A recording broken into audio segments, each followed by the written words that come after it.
Buenas noches, señoras y señores. Bienvenidos a una nueva edición de su programa Mundo Energía. Mi nombre es Jorge Yatín. Hoy trataremos el tema de los biocombustibles, puesto que han estado en la palestra pública desde hace ya algún tiempo. Como biocombustible se denomina cualquier tipo de combustible que se derive de la biomasa, vale decir, organismos recientemente vivos o sus desechos metabólicos, tales como el estiércol. Los biocombustibles más comercializados hoy día en el mundo son el bioetanol y el biodiesel. El bioetanol, también llamado etanol de biomasa, se obtiene a partir de maíz, sorgo, caña de azúcar o remolacha. Entre los países a la vanguardia de la producción, Brasil ocupa el primer lugar entre los productores de bioetanol con el 45% de la producción mundial. Estados Unidos representa el 44%, China el 6%, la Unión Europea el 3%, India 1% y los otros países el restante 1%. El biodiesel se fabrica a partir de aceites vegetales que pueden ser usados o no. En este último caso, se suele usar aceite de canola o soya, los cuales son cultivados para este propósito. El principal productor de biodiesel del mundo es Alemania, que concentra el 63% de la producción. Le sigue Francia con el 17%, Estados Unidos con el 10%, Italia con el 7% y Austria con el 3%. El biodiesel es un combustible sintético líquido que se obtiene a partir de los aceites vegetales o grasas animales mediante procesos industriales llamados esterificación y transesterificación. Se puede usar en estado puro o mezclado con diésel de petróleo en diversas proporciones. En su origen, solo se utilizaban los desechos de otras actividades agrícolas para producir biocombustibles, pero con su uso y fomento en Occidente, muchos países subdesarrollados, particularmente del sudeste asiático, están sembrando plantaciones para la producción de biocombustibles, en detrimento de sus bosques y selvas naturales. Vale la pena recordar que los bosques y selvas limpian más el aire que los cultivos que se ponen en su lugar. De hecho, se tiene la sospecha de que con el fomento de los biocombustibles se está acelerando el calentamiento global.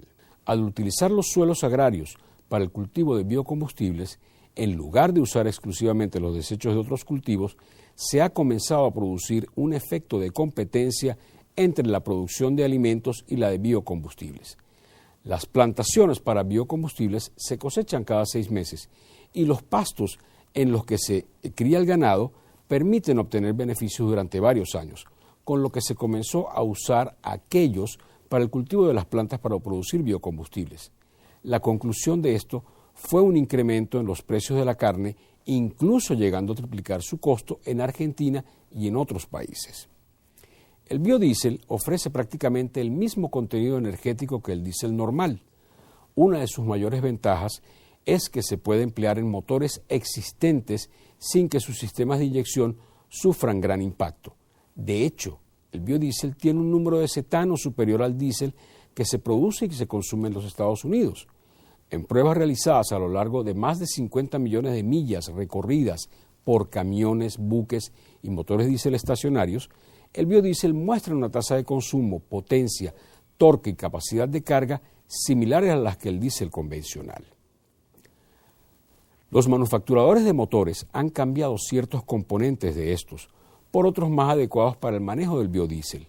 De hecho, el biodiesel puro, con el tiempo, es capaz de degradar ciertos elastómeros y componentes de caucho natural, específicamente las mangueras y sellos de bombas de combustible. Sin embargo, los manufacturadores de motores han encontrado que mezclas de hasta 20% de biodiesel en el diésel normal no ocasionan daños a estos componentes. Existen diversos procesos industriales mediante los cuales se puede obtener biodiesel. Los más importantes son A. Proceso base-base, que es mediante el cual se utiliza como catalizador un hidróxido, el cual puede ser de sodio o potasio. Proceso ácido-base, que consiste en hacer primero una esterificación ácida y luego pasar por un proceso normal base-base. Este se utiliza generalmente para aceites con alto índice de acidez. Procesos supercríticos en el cual ya no se requiere la presencia del catalizador, simplemente el proceso se ejecuta a presiones elevadas en las que el aceite y el alcohol reaccionan sin necesidad que un agente externo, como el hidróxido, actúe en la reacción. Procesos enzimáticos en el cual enzimas se utilizan como aceleradores de la reacción entre el aceite y el alcohol. Este proceso en la actualidad no se está empleando debido a que tiene un costo muy elevado. El etanol se emplea como combustible para automóviles por sí mismo y también puede mezclarse con gasolina en diversas proporciones para reducir el consumo de derivados de petróleo. Este combustible se conoce como gasool. Las mezclas E10 y E85 que contienen etanol al 10% y al 85% respectivamente son altamente comerciales. El etanol también utiliza como aditivo para oxigenar la gasolina corriente como reemplazo del metilterbutil éter. Este último es responsable de varios casos de contaminación del subsuelo y de los estratos freáticos. Sin embargo, la verdadera razón para su sustitución son los vapores que han ocasionado el desmayo de algunas personas.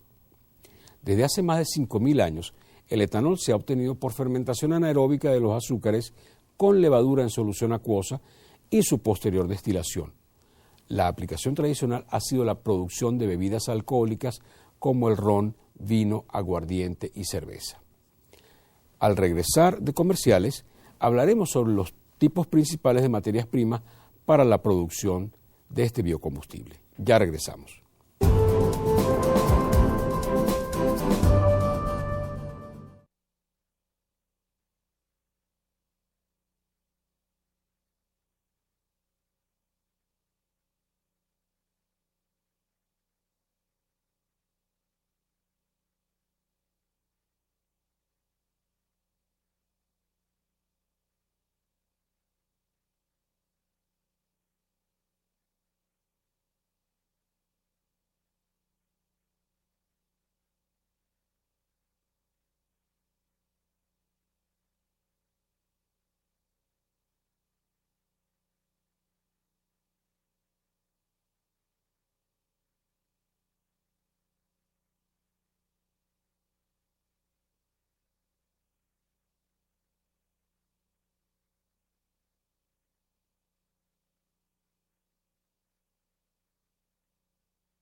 Ya estamos de regreso en su programa Mundo Energía.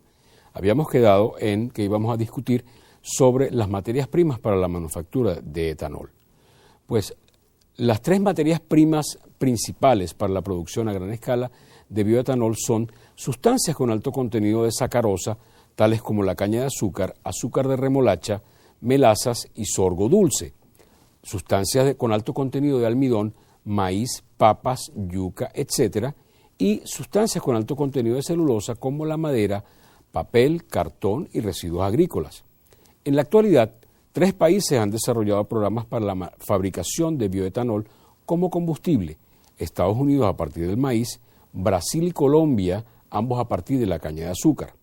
No obstante, la producción industrial de bioetanol para su uso combustible se requiere un amplio espacio de tierra cultivable y fértil y abundante agua para hacer esto.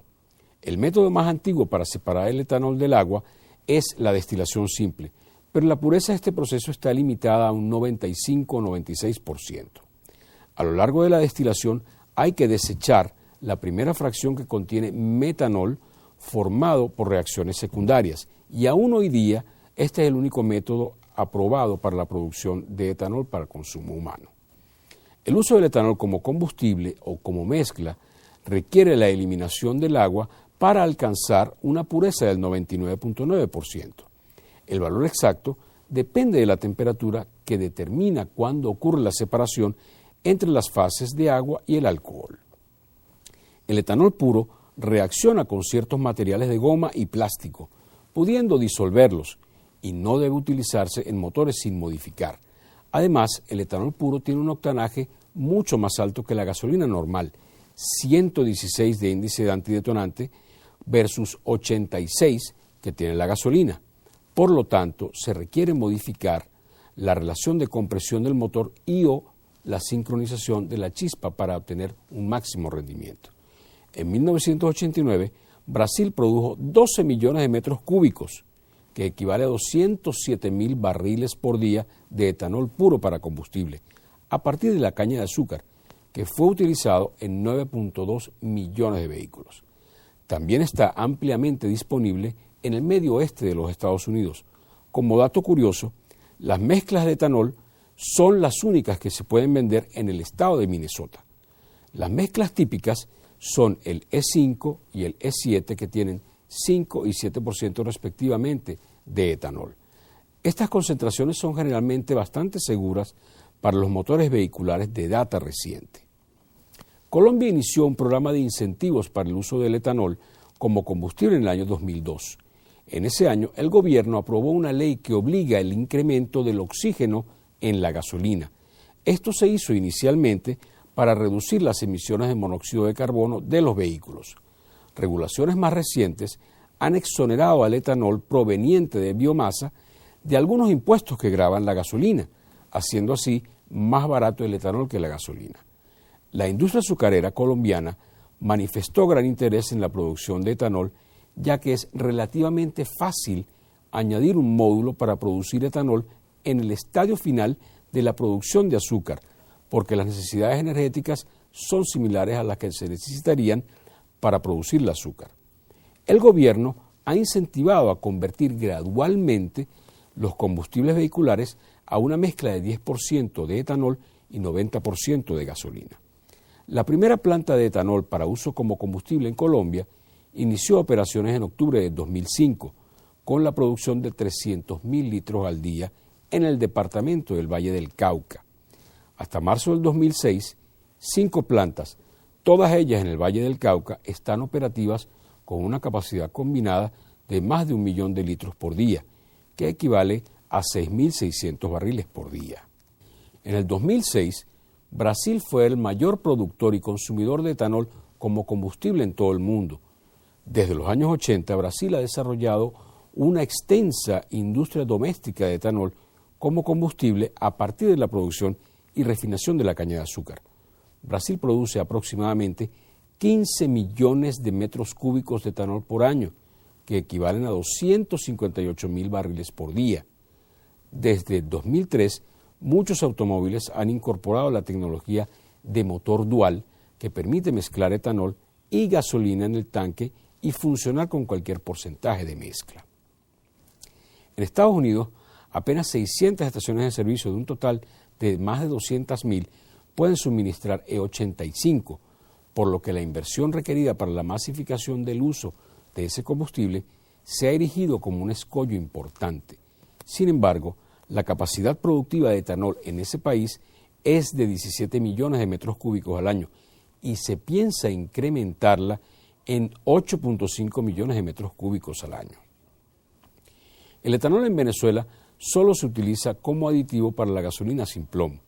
El etanol consumido en la gasolina se importa directamente desde Brasil.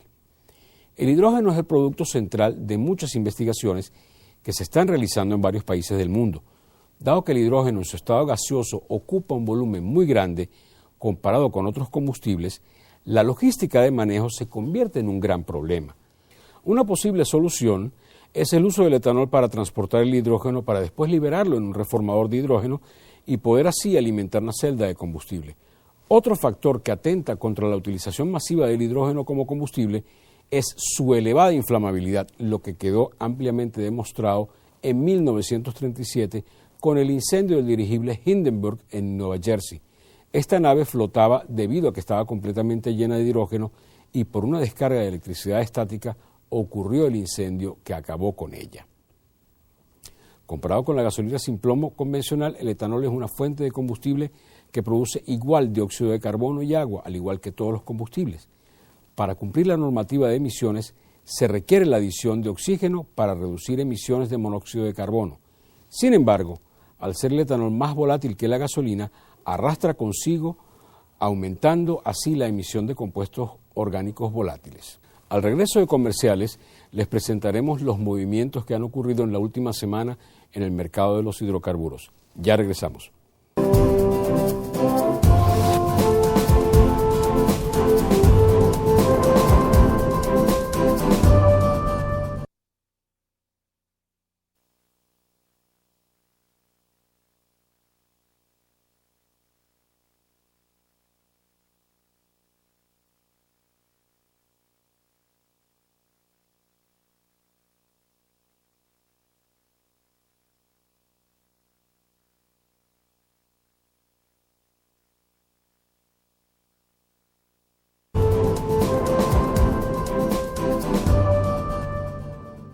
Ya estamos de regreso en Mundo Energía.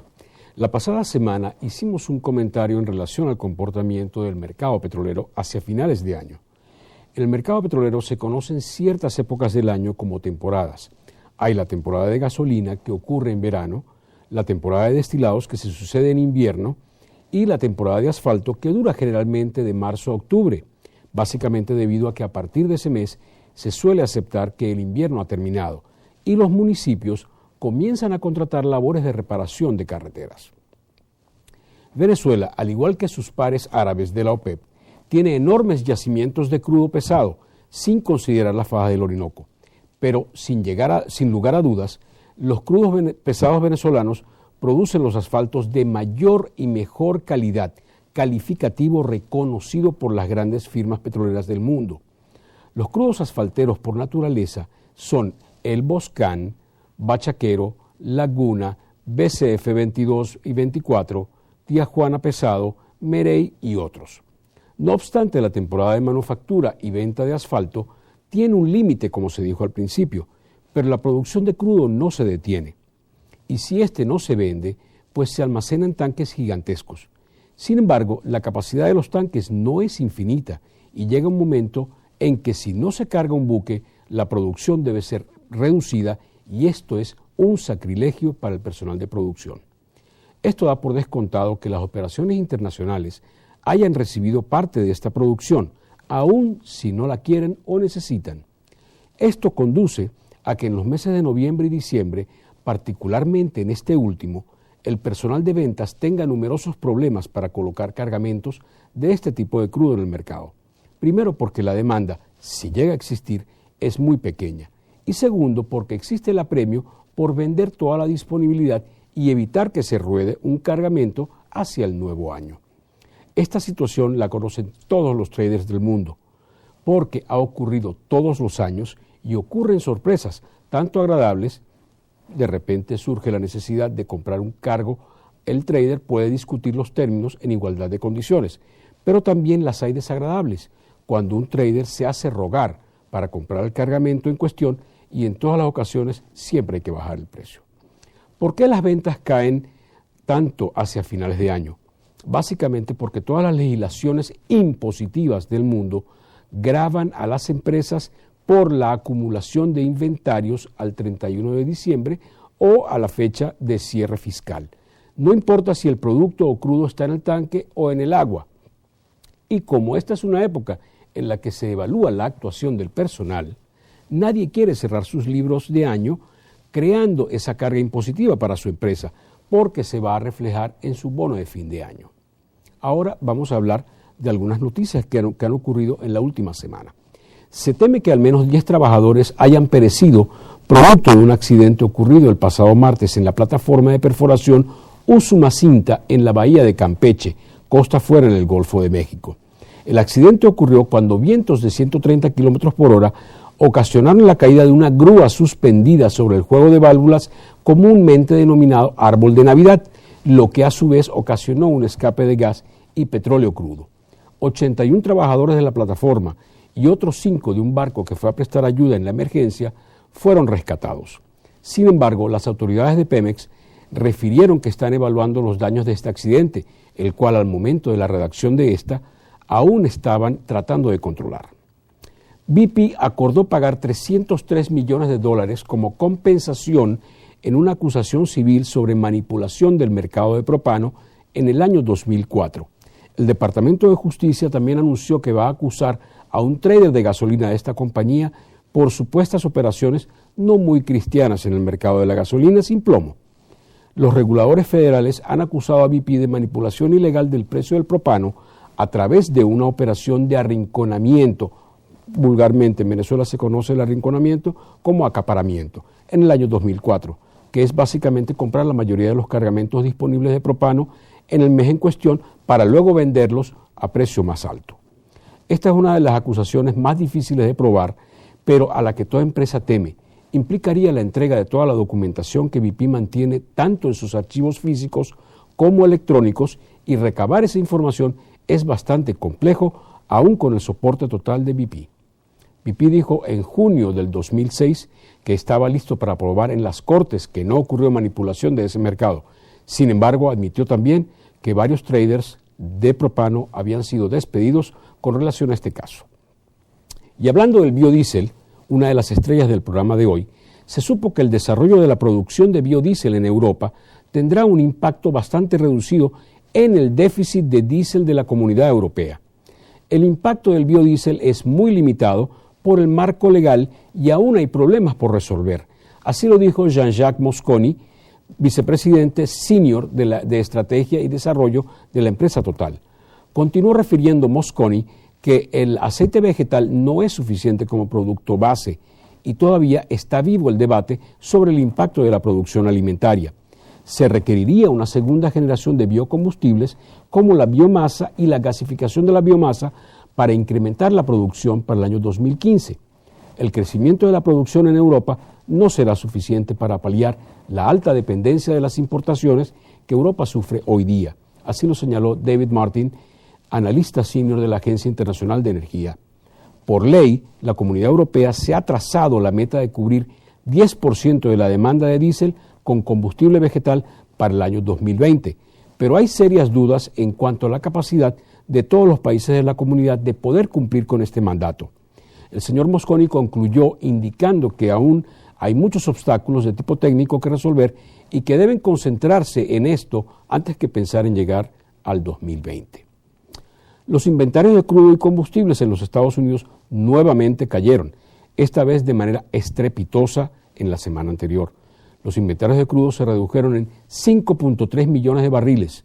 Los de gasolina perdieron 2 millones de barriles, los destilados 1.8 millones. El único producto que incrementó su aún deficitario inventario fue el propano, que creció 617,000 barriles. La razón de esta reducción se debe a que las importaciones de crudo se redujeron ostensiblemente en la semana y a que todavía hay refinerías que están en mantenimiento preinvernal. Naturalmente, esto ocasiona un nuevo incremento de los precios, lo cual se ha visto reflejado en las últimas 3 semanas. Todos los precios de los productos y los crudos se mantuvieron al alza en toda la semana en todos los mercados. Bien, señoras y señores, esto ha sido todo por la edición del día de hoy. Les recordamos la dirección de correo electrónico del programa, mundoenergia@canal-i.com, a la que pueden enviar sus comentarios, preguntas o dudas en cuanto a los conceptos emitidos en el programa. Muchas gracias por su atención y será hasta la próxima edición de su programa Mundo Energía. Hasta la próxima semana. Muchas gracias.